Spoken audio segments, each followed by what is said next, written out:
Stay tuned for the news. World News Today. Brought to you by the Admiral Corporation, makers of Admiral Radio, America's Smart Set. By shortwave broadcast, direct from important overseas stations, as well as leading news centers of our own country, CBS correspondents are waiting to bring you a complete report from the world's political and battlefronts. But first, here's Doug Edwards. Leading the news today is the announcement that General Eisenhower has arrived in Britain to take over command of all forces for the invasion. And in French Morocco, Prime Minister Churchill, completely recovered, has conferred with French General de Gaulle. On the war fronts, American troops in Italy have captured Mount Trocchio, the main barrier blocking their way to the fortress of Cassino. The Germans report a break in their lines with the new Russian offensive in the Leningrad area. And in the Pacific, the Allied ground push against the Japanese on New Britain and on New Guinea continues at a slow pace. And now for the news of the fighting in Italy, Admiral Radio takes you overseas to Algiers, Winston Burdett reporting. The Americans in Italy have captured the last hill barrier between them and the Rapido River. Mount Trocchio, 1,500 feet high, 2 miles this side of Cassino, fell to our troops at nightfall yesterday after a rough 12-hour fight. Here in Algiers, it was announced today that General de Gaulle met Winston Churchill last Wednesday at Marrakesh in Morocco, where the Prime Minister is now almost wholly recovered from his recent illness. The meeting of the two leaders was their first since last June. From all accounts, it was one of their most cordial.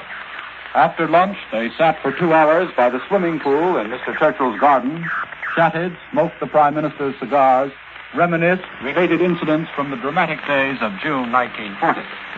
Churchill related how he had pointed out de Gaulle to Lord Halifax and said, "There is France's man of destiny."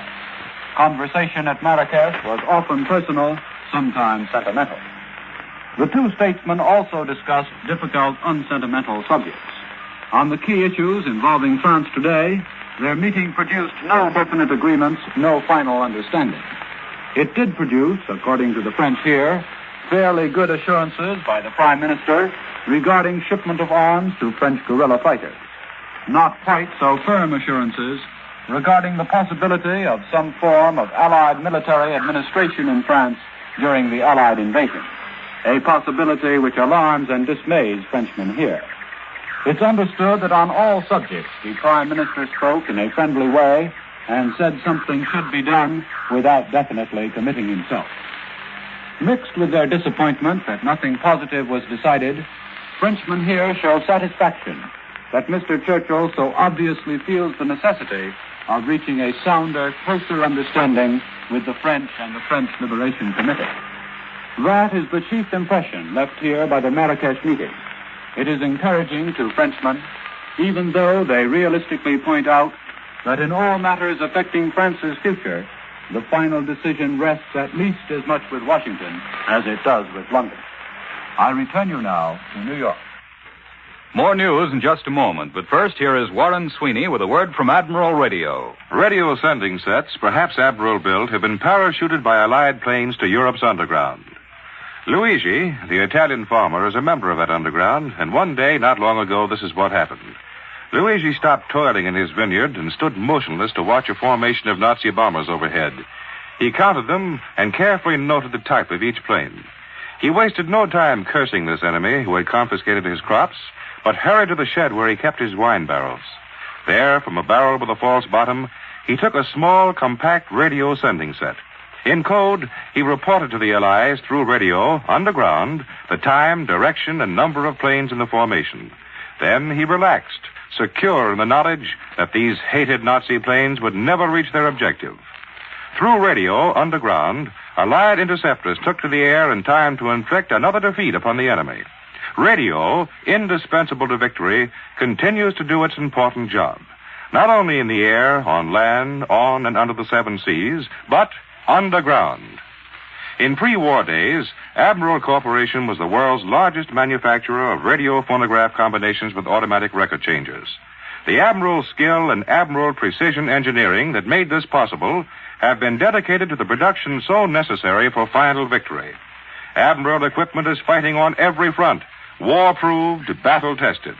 The many advancements brought by war will be found in your new peacetime Admiral, America's Smart Set. Now, here once again is Doug Edwards. Admiral Radio takes you now to CBS Washington. Don Pryor reporting. It has been known here for several days that General Eisenhower was in Washington and that he conferred with the high command and President Roosevelt before leaving for London to take up his new job as Allied invasion commander. But his presence here had been kept secret pending his safe arrival in Britain. Other important conferences have been underway here, too. Lieutenant General George C. Kenney, General MacArthur's air commander, arrived unannounced and has been in conference with Admiral Halsey, South Pacific commander, and with top military and naval officials, and also President Roosevelt. The President and Secretary Hull are considering the Polish government's request for British and American diplomatic intervention in the Polish-Russian border dispute. Undersecretary of State Stettinius said last night in a radio broadcast that this country has everything to gain and nothing to lose from the closest cooperation with the Soviet Union. Meanwhile, the aroma of politics is becoming stronger here every day. The Democratic National Committee will meet here Saturday to pick a time and place for the party's presidential convention, which probably will be in Chicago in July. On Capitol Hill, the House will take up the mustering out pay bill tomorrow. I return you to Admiral Radio in New York. This week, our Army bombers continue to soften up Jap bases in the Central Pacific. For a first-hand account from the commander of our 7th Air Force, Admiral Radio takes you to CBS Pearl Harbor. Webley Edwards reporting.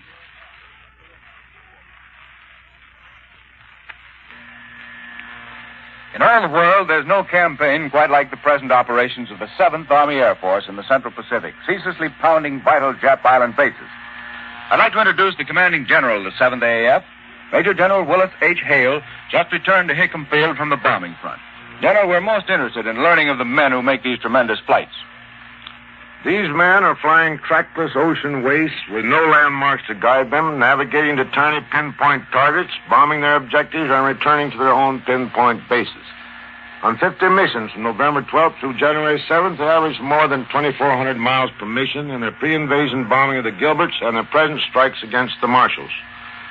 We are engaging in continuous operations, and we have many objectives.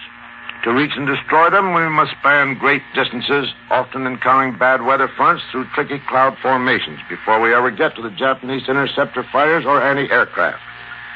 Because of the exceptionally long flights our bombers must make to reach their objectives, the strain, both mental and physical, is very great. How heavy have losses been, General Hale? Our losses, while grievous, have been very light indeed. Nevertheless, we are determined to inflict as great damage as possible on the enemy with the smallest possible loss to our own men. We believe we can do this. For the kind of continuous operations you've outlined, General, is there a limit to a flyer's efficiency? These men would go on flying until dead if we asked it of them. But we believe that if we can give the men assurance of a chance to live before the percentage catches up with them, we will have better flyers and accomplish greater results. To this end, we have established a goal of 30 missions per man. We have figured that in 30 missions, the men have better than a 50-50 chance of coming out alive. When a man has completed 30 missions, we send him back as an instructor in the nation's training schools where his experience is extremely valuable. We've also developed a plan where, after finishing about half of his 30 missions, some 12% of the flyers in rotation come back to Hawaii for a short recuperation period. They return much refreshed and ready for more action. A total of 30 missions is a lot of action, General. Yes, it is. In 30 missions against purely military objectives, a man gets as much action as some ground troops might get, only in years of intermittent warfare. We may even lower the quota of missions later as we have more time to observe results. Have you a word from the men of the 7th AAF to the people back home, General? These men are a long way from home, flying extremely hazardous missions against a very determined enemy. They are doing a great job in the face of great personal danger and discomfort. They are pioneering a strange new kind of aerial warfare in a strange new part of the world, and they are doing it well. You may well be proud of them. I am. Thank you, General Hale. This has been an interview with Major General Willis H. Hale, commanding the 7th AAF in the Central Pacific. This is Webley Edwards, returning you to Admiral Radio in New York.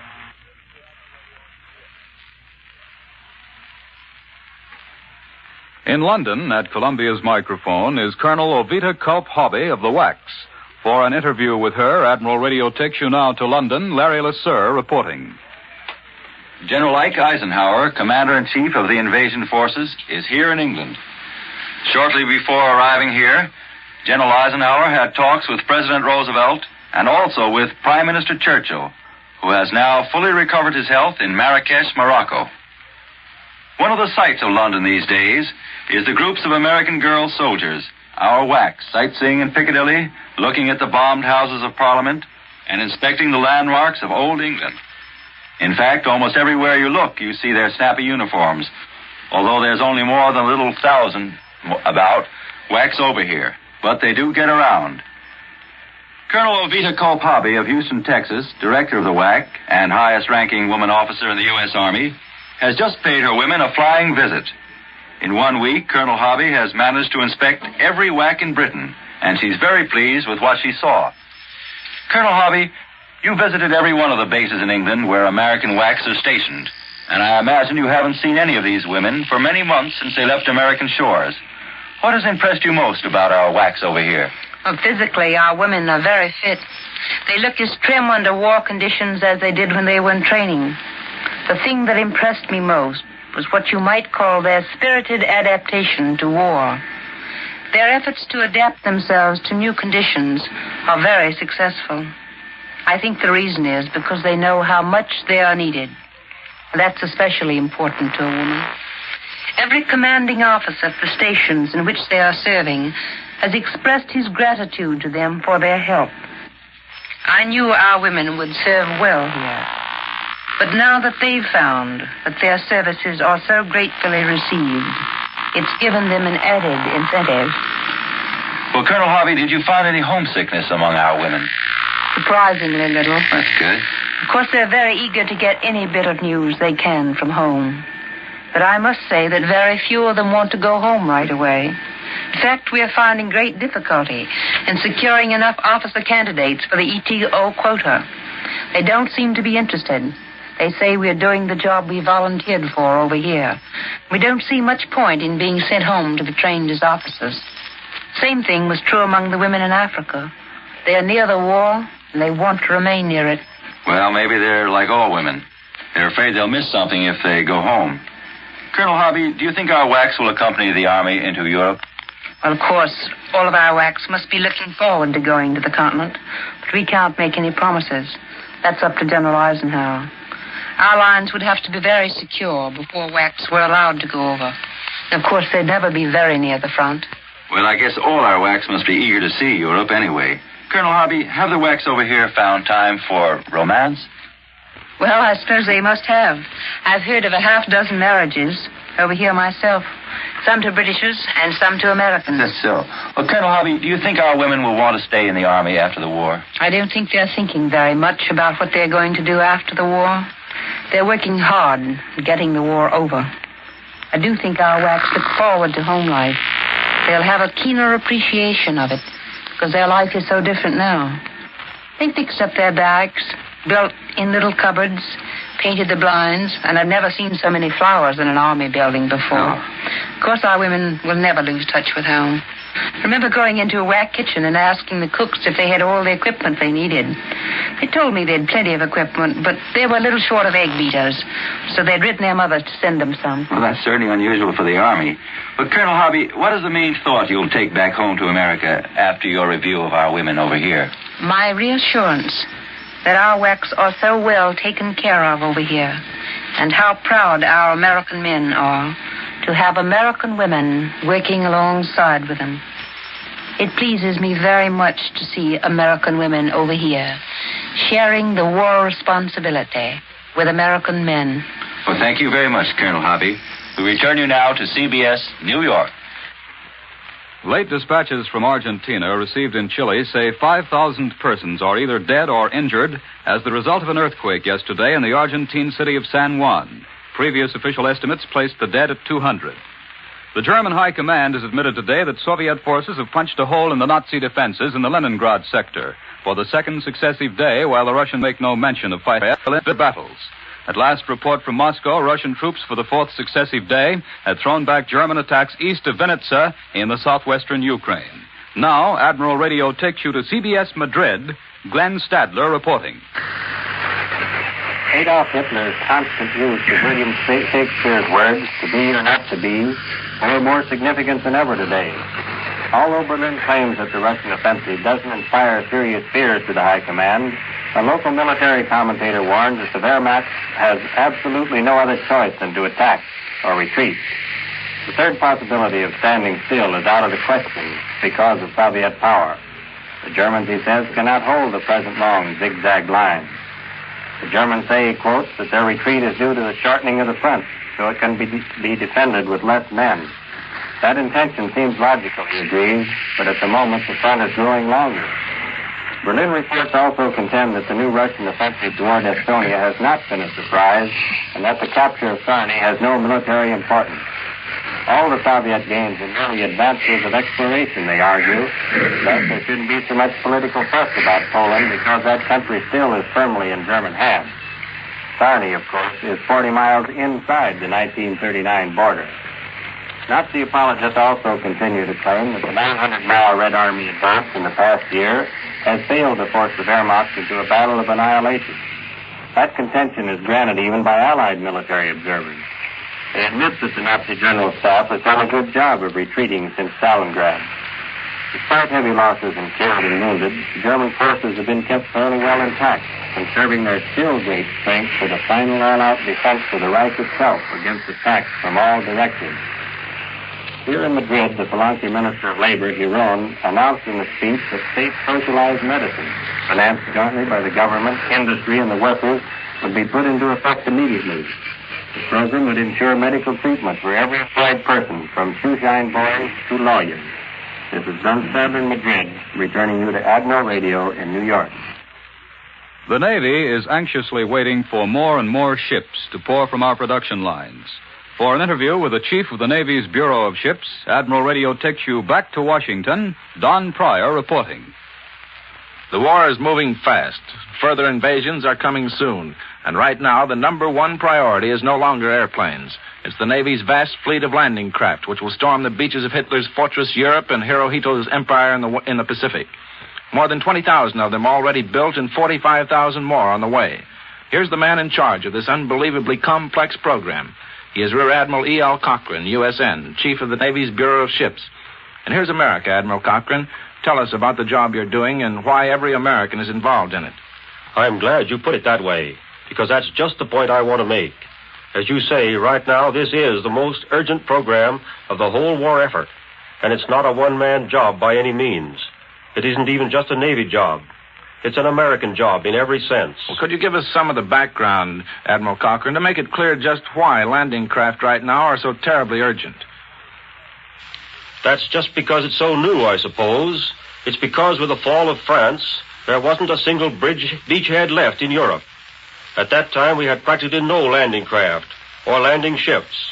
Now, every operation we undertake will depend on landing craft. Well, but that was clear at the beginning of the war, wasn't it? I should think that this construction program would have been spread out over the last 2 years, more or less. That's a good point. The answer is that we've had to take first things first. Our emphasis on the landing craft has necessarily fluctuated with the ebb and flow of the war. In the spring of 42, landing craft were given major emphasis. But in the fall of 42 and in the spring of 43, we had to shift our attention to the anti-submarine campaign. The subs have been brought under control by the destroyers, the destroyer escorts, and the baby flat tops, added to our regular force through an emergency construction program. Incidentally, Admiral Cochran was in charge of the design and construction of those ships, too, the ships that are winning the Battle of the Atlantic. But meanwhile, we reaped the benefit of our earlier landing craft program in the North African and Mediterranean campaigns. Now, with our ascendancy over the submarines, we are able to shift our emphasis again to reallocate many of our shipyards and factories from the building of anti-submarine vessels to landing craft. And now we are moving at full speed to keep on top of the timetable. We are doing it, too, but there must be no failures anywhere. The whole schedule of the war depends on it, and that means that thousands of lives depend on it, because they need these ships at the right time, at the right place, and in the right numbers when the time comes for invasion. That was Rear Admiral E.L. Cochran, Chief of the Bureau of Ships. I return you to Admiral Radio in New York. And here in our New York studio today is CBS correspondent Paul Manning, just returned to this country after 4 years in Britain. While there, he was assigned to the American 8th Air Force and went on 4 bombing missions over the German-held continent. Here he is now to tell us something about Allied air operations against the enemy. In the past 7 days, I've been asked a lot of questions about the bombing of Germany. When we lost 60 bombers and 600 men Tuesday afternoon, people here suddenly realized that the German Air Force was still strong. People have said to me, if the bombing is so good and if we shoot down so many German fighters, how can the Germans keep it up? Well, I certainly don't know all the answers, but here's a few observations I've made after watching this business of bombing Germany. When American and British bombers go for a target in Germany, sometimes they hit it and sometimes they don't. It usually depends on weather. I've known the RAF to try for Hanover and then miss by 20 miles. And when American planes headed for Stuttgart last September 6, they failed to even find the city. Heavy clouds covered the whole target.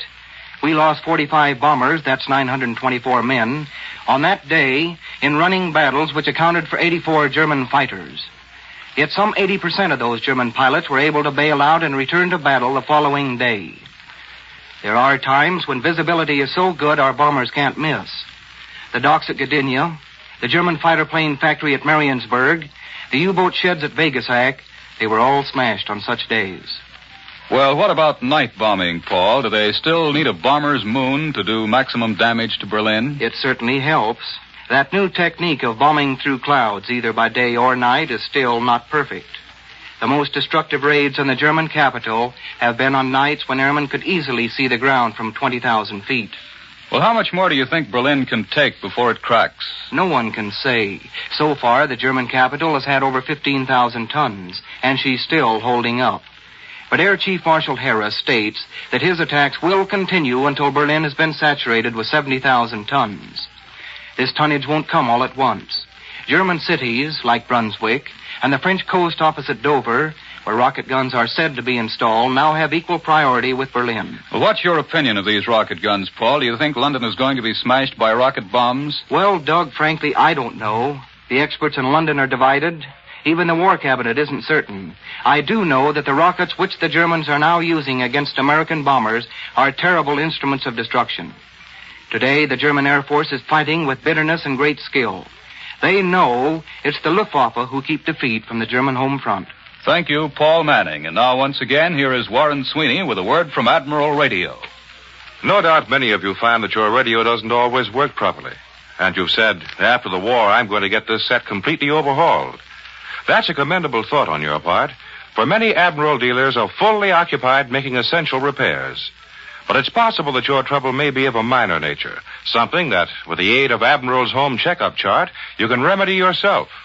Admiral's Home Checkup Chart describes and illustrates 20 adjustments that are easily made and frequently correct minor difficulties in perception. Here, for example, is one of them. Carefully check the wires leading to the wall socket plug. These often become loosened or completely disconnected. If it is the old-style plug, these connections can be tightened with a screwdriver.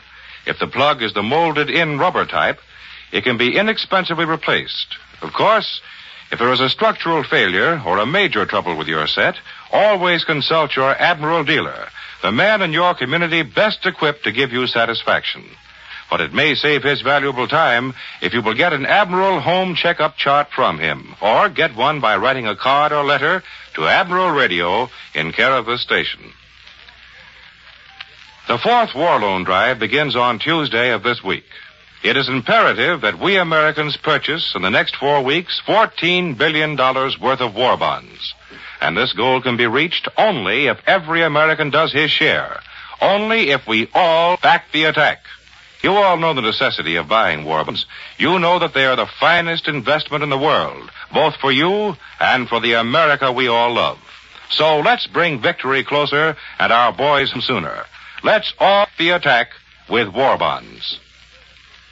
The appearance of service personnel on this program does not constitute an endorsement of the armed services, as the armed services do not endorse any product. World News Today is brought to you each Sunday at this hour by the Admiral Corporation, makers of Admiral Radio, America's smart set. Be sure to listen again next Sunday when Admiral brings you World News Today by shortwave, direct from...